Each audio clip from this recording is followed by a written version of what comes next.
തിരുവനന്തപുരത്ത് നിന്ന് കാണാതായ കുട്ടിയെ നാളെ വിശാഖപട്ടണത്ത് നിന്ന് നാട്ടിലെത്തിക്കും. അതേസമയം അസമിലേക്ക് പോയി പഠനം തുടരണമെന്നും മുത്തശ്ശനും മുത്തശ്ശിക്കും കൂടെ നിന്ന് പഠനം തുടരണമെന്നും പെൺകുട്ടി പറഞ്ഞു. പ്രജിത് മോഹനൻ ചേരുന്നു. പ്രജിത്ത്, വിവരങ്ങൾ.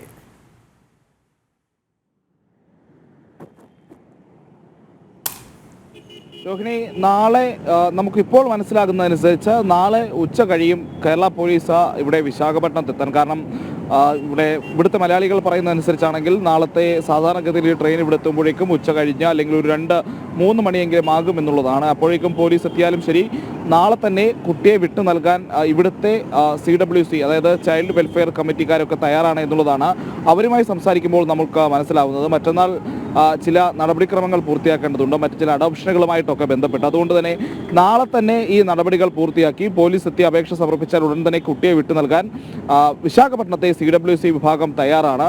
അപ്പോൾ പോലീസിന് മുമ്പുള്ള ഒരു ചോദ്യം, നാളെ എങ്ങനെ ഈ കുട്ടിയെ ഇവിടെ നിന്ന് തിരിച്ച് കേരളത്തിലേക്ക് എത്തിക്കുമെന്നുള്ളതാണ്. കാരണം നാളെ വൈകുന്നേരം ട്രെയിനുകളുമായി ബന്ധപ്പെട്ടൊരു ആശയക്കുഴപ്പം നിലനിൽക്കുന്നുണ്ട്. അത്ര ട്രെയിനുകൾ ഇവിടെ നിന്ന് കേരളത്തിലേക്ക് പുറപ്പെടുന്നില്ല എന്നുള്ളതാണ് നമ്മൾ ഈ ഘട്ടത്തിൽ മനസ്സിലാക്കുന്നതോടൊപ്പം തന്നെ വിമാനമാർഗമാണെങ്കിൽ വിമാനങ്ങൾ ഒരു കണക്റ്റഡ് ഫ്ലൈറ്റുകൾ മാത്രമാണുള്ളത്. അതും മണിക്കൂറുകളുടെ വ്യത്യാസമൊക്കെ ഉണ്ട്. അപ്പോൾ നാളെ എങ്ങനെ ഇവിടെ നിന്ന് ഈ കുട്ടിയെ കൊണ്ടുപോകുമെന്നുള്ളതാണ് പ്രധാനപ്പെട്ട ഒരു ചോദ്യം. അതോടൊപ്പം തന്നെ എന്തായാലും ഈ കുട്ടിക്ക് വീട്ടിലേക്ക് പോകാനുള്ള ഒരു വിമുഖതയൊക്കെ നേരത്തെ തന്നെ പ്രകടിപ്പിച്ച് കഴിഞ്ഞിട്ടുണ്ട്. അപ്പോൾ അതിലെല്ലാം പോലീസ് കൂടുതൽ നടപടികളുമായി മുന്നോട്ട് പോവുകയാണ്. എന്തായാലും നാളെ ഉച്ചയോടെ കേരള പോലീസ് ഇവിടെ എത്തുന്നു. അത് കഴിഞ്ഞ് ഇവിടുത്തെ ചൈൽഡ് വെൽഫെയർ സമിതിയുമായി കൂടിക്കാഴ്ച നടത്തും. അവർ ആവശ്യപ്പെടുന്ന രേഖകൾ കൈമാറും. പ്രത്യേകിച്ച് കേരളത്തിൽ ഈ കുട്ടിയെ മിസ്സിംഗ് ആയതുമായി ബന്ധപ്പെട്ടുള്ള കേസ് രേഖകൾ, നടപടിക്രമങ്ങളുമായി ബന്ധപ്പെട്ടുള്ള അപേക്ഷകളൊക്കെ ഇവിടെ സമർപ്പിക്കും.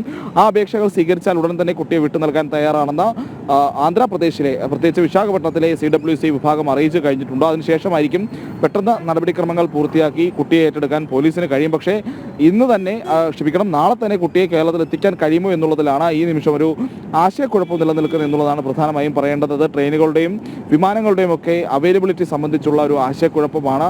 ഒരുപക്ഷെ അതിന് സാധിച്ചില്ലെങ്കിൽ കഴിഞ്ഞ ദിവസം കുട്ടിയെ കണ്ടെത്തിയ കേരള കലാസമിതി എന്ന് പറയുന്ന വിശാഖപട്ടണത്തെ സംഘടന കുട്ടിക്കും പോലീസുകാർക്കും തങ്ങാനുള്ള സൗകര്യമൊരുക്കി നൽകാമെന്ന് പോലീസിനെ അറിയിച്ചിട്ടുണ്ട്. അതിനുള്ള സംവിധാനങ്ങളൊക്കെ അവർ സജ്ജീകരിച്ചിട്ടുമുണ്ട്. ഒരുപക്ഷെ നാളെ തന്നെ കുട്ടിയുമായി ഇവിടുന്ന് പോകാൻ കഴിഞ്ഞില്ലെങ്കിൽ തൊട്ടടുത്ത ദിവസത്തേക്ക് കുട്ടിയുമായുള്ള യാത്ര മാറ്റിവെക്കാനുള്ള സാധ്യതയും ഈ ഘട്ടത്തിൽ നിലനിൽക്കുന്നു. എന്തായാലും നാളെ പോലീസ് എത്തി ഈ സാഹചര്യങ്ങൾ പരിഗണിച്ചതിന് ശേഷം മാത്രമായിരിക്കും ഇതിലൊരു അന്തിമ തീരുമാനമുണ്ടാകുക. എന്തായാലും കുട്ടിയുടെ വെളിപ്പെടുത്തലൊക്കെ പുറത്തു വന്ന സ്ഥിതിക്ക് പോലീസ് കൂടുതൽ കടുത്ത നടപടികളിലേക്ക് കടക്കുമോ എന്നുള്ളത് കാത്തിരുന്ന് കാണേണ്ടതാണ്. രോഹിണി. ശരി, പ്രജിത് മോഹനനാണ് വിവരങ്ങൾ നൽകിയത്.